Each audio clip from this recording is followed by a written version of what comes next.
Alright mga kapatid, mag-a-update po tayo. Ito'y galing sa ating PH update. Jing Paras, binalaan na si Romualdez. Nagkabistuhan na, Jing Paras binulgar ang nalalaman kay Saldi. Oy, anong meron dito mga kapatid? Kung ready na kayo, simulan na po natin.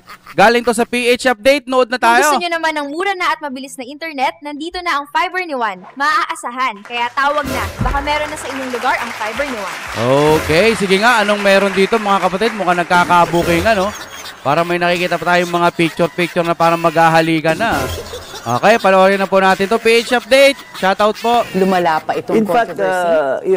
Martin is a very close friend of mine. Nako. In fact, in a candid suggestion, sabi ko, Brad, ingat ka, baka sooner or later ilalaglag ka. Sa mga gumawa ng AI video na yan na pinaghalikan nila itong si Marcos Jr. at itong si Auntie Claire, tignan nyo ang ginawa nyo dito kay Eli San Fernando. Hindi maipinta mukha niya. Kahit sino naman ho makakita doon sa video na yon, AI video, linawin ko ho sa inyo mga kababayan. Baka mabiktima ho kayo ng video na yan. Kaya ako na mismo dito sa PH Update ang magpapauna na ang paghahalikan ni Auntie Claire na yan at nitong si Marcos Jr. Hindi ho totoo yan. Alam nyo, mulat naman ng mga tao ngayon sa AI. Pag nakakakita sila ng mga imposibleng nangyayari, paghihinalaan agad nila na AI. So, para sa akin, parang hindi na siya nakakasira eh. Noon, pwede pa. Pero ngayong henerasyon na yon, parang alam na ng mga tao na AI eh. Pwera na lang doon sa mga hindi talaga nakakanood. Or hindi nakakaalam ng bagong technology. Napakasagwang tignan, di ba? Pero bago yan, sa like at sa subscribe, masaya na ho tayo dyan at sa mga gusto sumali sa ating community. Yung join button, nandyan lang ho sa baba. Unahin ho natin itong si Eli San Fernando. Ano na naman bang ang hanas nitong si Eli? Pat nakasimangot na naman. Nung isang araw, yung 500 Noche Buena. Dito, meron na naman ng bago. Mga kababayan, ito talagang administrasyon na to. Di na ho sila natuto. Hindi na ho sila hindi ba nila ramdam na hindi gusto ng sambayan ng Pilipino yung dinidiktahan? Anong dahilan kung bakit napaalis si Marcos Sr. dyan sa Malacanang? Kasi diktador. Ngayon itong Malacanang na to, dinidiktahan na naman ang ating mga kababayan. Yung simpleng dikta lang, o yan, Noche Buena kayo, 500. O kaya kung di nyo na kaya yung galunggong, magmanok na lang kayo. Diba? Dinidiktahan mo tayo kung ano ang dapat at hindi dapat. Yung pwede at hindi pwede. Ala diktador din ho ito mga kababayan. Wala tayong choice dahil sa paghihirap na ginawa ng administrasyon nitong si Bangag. Ito na ho, ang ating makakasama dito sa Para sa akin, si PBBM ngayon, no? Ito, opinion lang naman eh. Para sa akin, yung mga desisyon niya, wala sa katinuan. Tapos sasabayan pa ng mga ganito, 500 pesos kasya na yon. Ulitin nga ho natin, sa ganon, pwede naman yun, 500 pesos pero challenge at hindi siya normal.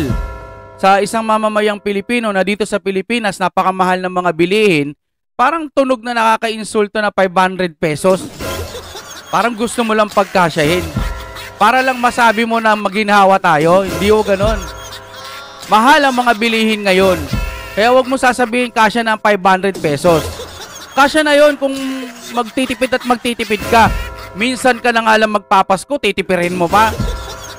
Eh wala kayo mga Pilipino kung hindi kayo magtitipid. Gunggong. Ang sa atin mga kapatid, hindi ho normal. 500 pesos. Kayo naman oh. Mga kasama talaga para naman kayong close ni Eli San Fernando. Hindi, pero ano yan ha? Isa yan sa mga tumayo. Naku, ang ganda ng galit talaga ramdam mo. Isa ko sa mga tumayo itong si Eli San Fernando noong sinuspinde yang si Congress Miao dyan sa House of Representatives. Ito na, pabirahin na ho natin. Malupito magupito ito mga kababayan. Game! Una, Noche Buena. Ngayon naman, galunggong.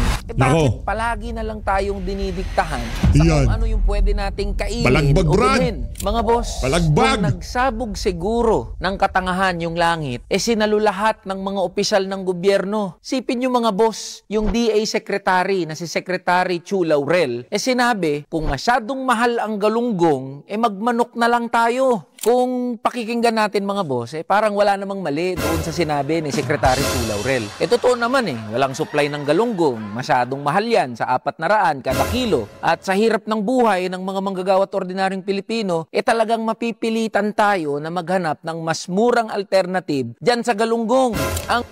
Yan na sinasabi ko Pagkatapos ng Noche Buena, galunggong na naman. Gumana na naman ang makinilya nito si Eli San Fernando. Yan naman maganda dito sa bata na to. Dahil ika nga, diretsuin na natin Eli, di ba? Alam ko naman di ka tatanggap at sana wag kang tumanggap.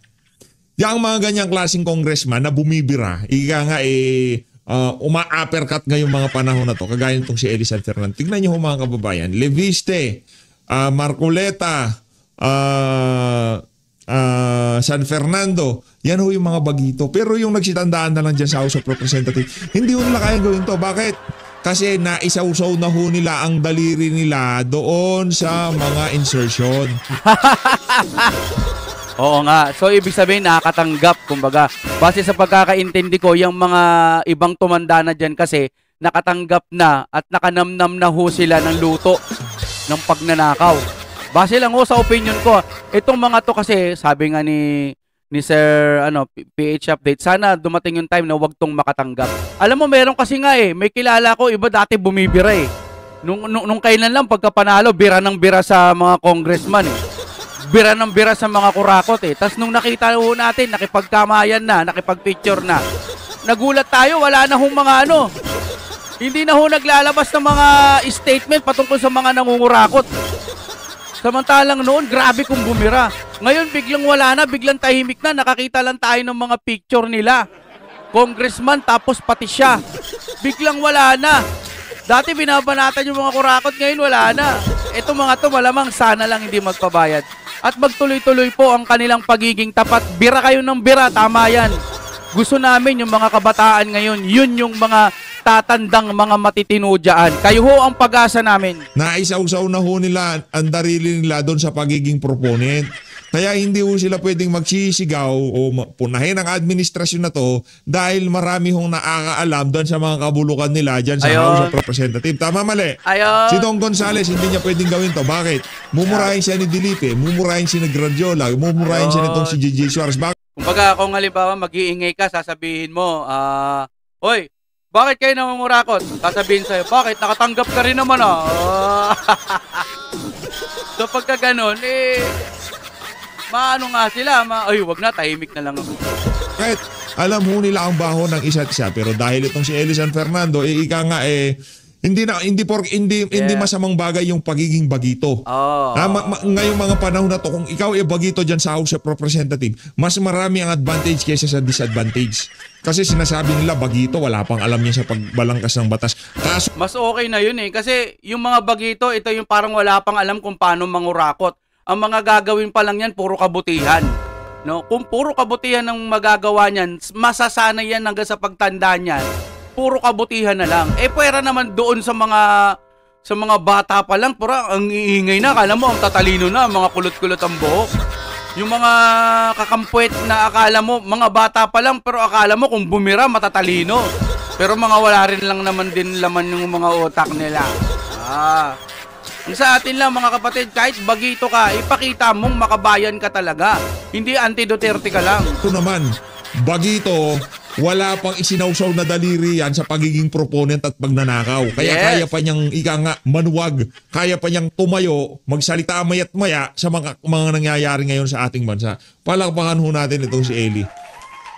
So, base sa opinion ko, yung iba, hindi na rin kasi makakapagsalita. Wala Paano sila magsasalita? Nadungisan na rin yung mga kamay nila. Tatakbo na senador, supportahan natin. Hindi na, puno na yung senatorial slate natin Diyan muna siya sa kamanggagawa party list. Napaka-effective niya dyan Darating ang panahon. Pero hindi ka pa ba ni Risa Ontiveros, Eddie? Pero ako, bilib ako sa'yo sa totoo lang. Bilib ako dito sa mama na to. Pero anuin mo yung pwesto mong maayos yung sarili mo kasi wag kang magtatabi doon sa mga siraw. Mga kababayan natin talagang... Sana lang to hindi sumausaw yung daliri niya doon sa mga maiitim. Tinitignan ka ngayon, talagang yung boto ng mga bumoto sa'yo, sulit na sulit. Kumbaga, isa ka doon sa mga ika nga, yung ipinuhunan namin ipinuhunan pala nila sa pagboto. Isa lang kasi party list, Eli. Pero kung ika nga, wala yung Duterte youth, syempre, hindi naman iboboto kita kasi nanalo ka na rin lang naman, di ba? Kumbaga yung mga bumoto sa kanya talagang sulit na, sulit na. Commercial muna tayo. Ito yung peking video, commercial. Grabe naman yan, ay grabe naman yan. Auntie Claire. Uy, sinasabi na ni dito, AI lang to AI. Wow. Ibang klase naman yan. Commercial. Yan Ay, pambihira, Grabe naman kasi magtanggol si Manang Claire Uy, baka may asawa yon si Manang Claire. Grabe tong Sino bang gumawa ng AI na yan? Grabe kayo, sobrang sama ninyo. Hindi kayo dapat nagaganyan sa mga tao. Sama ninyo Sana. Wow. Naku, may umiiyak na. Grabe kayo Porkit pinagtatanggol yung Manang Claire. Doon na tayo sa sinabi, no? Mahihiling ka pa. Ito na yung sa sinabi niya, kaibigan daw niya si Saldi, tama ba? Di ba? What is your basis for believing that there's really a threat to the security of Zaldico? Well, by his own words.